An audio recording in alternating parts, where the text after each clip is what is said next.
Assalamualaikum warahmatullahi wabarakatuh. Perkenalkan, nama saya Ria Permata, absen 29 dari kelas 11 MIPA 4. Panca indera pada manusia ada 5, yaitu yang pertama indera penglihatan, yang kedua indera pendengaran, yang ketiga indera pembau, yang keempat indera pengecap, yang kelima indera peraba. Tapi di sini saya akan menjelaskan tentang indera penglihatan. Pada indera penglihatan kita di dalamnya terdapat kelenjar air mata atau aparatus lacrimalis. Kelenjar air mata letaknya di sudut lateral atas pada rongga mata dan berfungsi untuk menghasilkan air mata. Dari kelenjar ini keluar kurang lebih 12 ductus lacrimalis, yaitu saluran-saluran yang mengalirkan air mata menuju ke konjungtiva kelopak mata atas. Bola mata manusia berdiameter kira-kira 2,5 cm dengan 5 atau 6 bagiannya terbenam dalam rongga mata dan hanya 1-6 bagiannya saja yang tampak dari luar dengan bagian depan yang bening. Bola mata bagian luar tersusun atas lapisan jaringan ikat yang berwarna putih dan kuat yang disebut sklera, dan lapisan dalam mempunyai pigmen tipis dan banyak pembuluh darah yang disebut koroid. Sklera. Di permukaan sklera terdapat sel-sel epitel yang membentuk membran mukosa dan berfungsi untuk mempertahankan mata agar tetap lembab.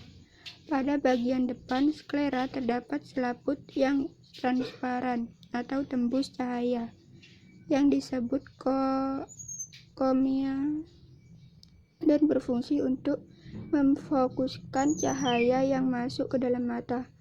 Kornea dilindungi oleh selaput yang disebut konjungtiva. Kornea tidak mengandung pembuluh darah tetapi banyak mengandung serabut saraf. Koroid yaitu lapisan tipis yang dibentuk oleh jaringan ikat yang mengandung banyak pembuluh darah dan sejumlah sel pigmen. Dengan adanya pembuluh darah, koroid ini berperan sebagai penyuplai makanan ke lapisan retina mata. Koroid terletak sebelah dalam sklera.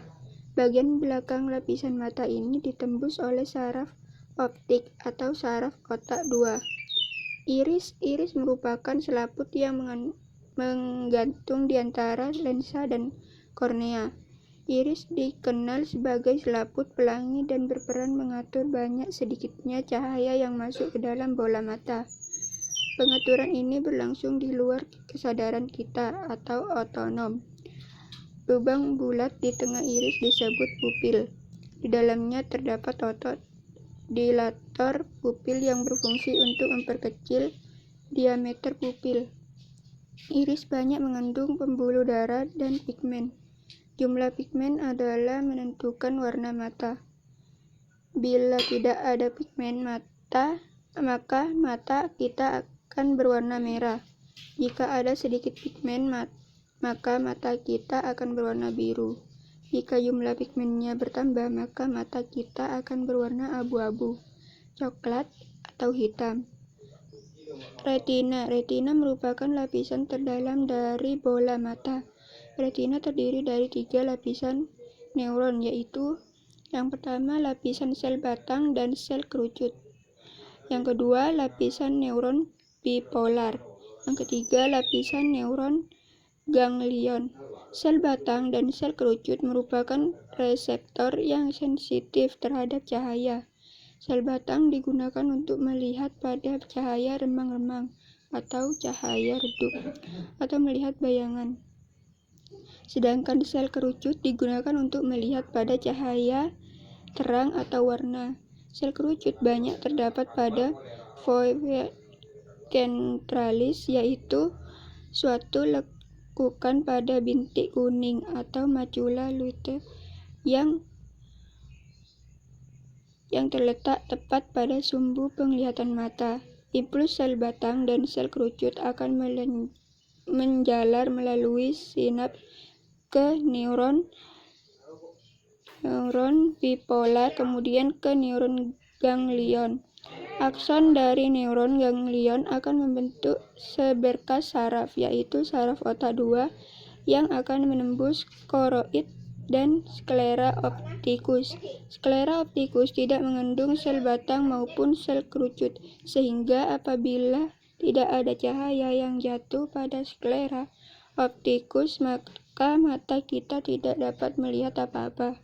Bagian ini disebut bintik buta, sedangkan bayangan benda terbentuk pada bintik kuning dari retina.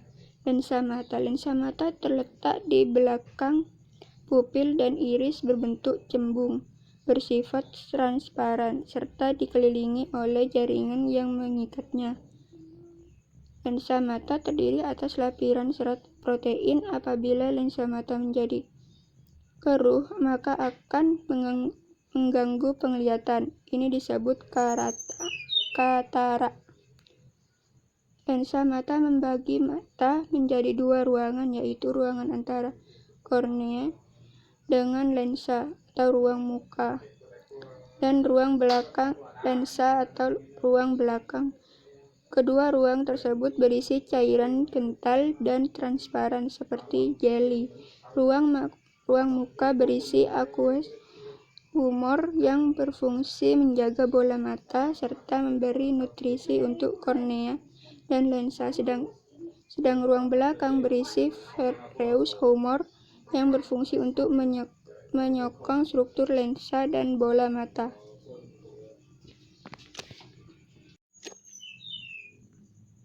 Saraf penglihatan.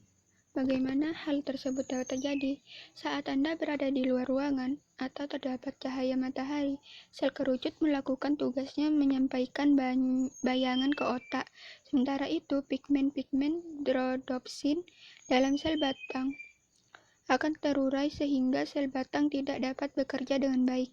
Jika tiba-tiba Anda masuk ke ruangan gelap, pigmen-pigmen rhodopsin yang terurai dalam sel batang akan terbentuk kembali, dan sel batang akan mengambil alih tugas sel kerucut dalam menyampaikan bayangan ke otak.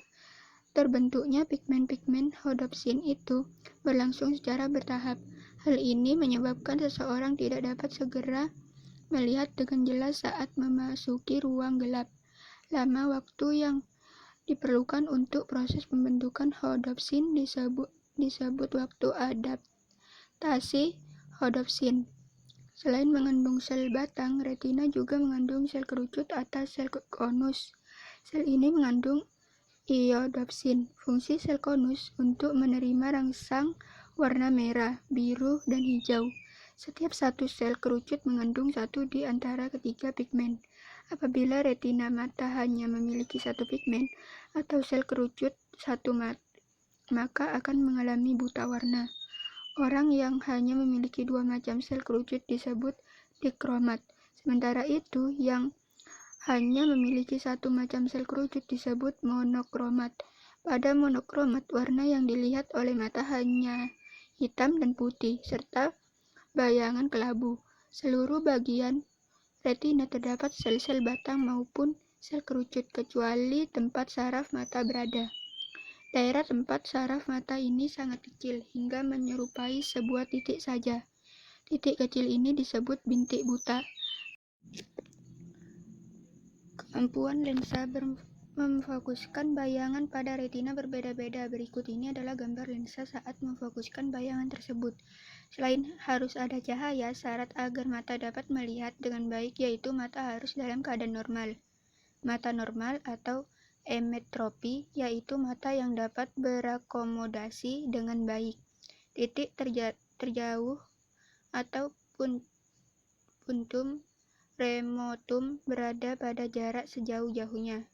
Titik terdekat, puntum proximum, berada pada jarak baca ideal atau 25 cm di depan mata. Nah, ini salah satu gambarnya. Proses mata melihat benda adalah sebagai berikut. Yang pertama, cahaya yang dipantulkan oleh benda ditangkap oleh mata, menembus kornea, dan diteruskan melalui pupil.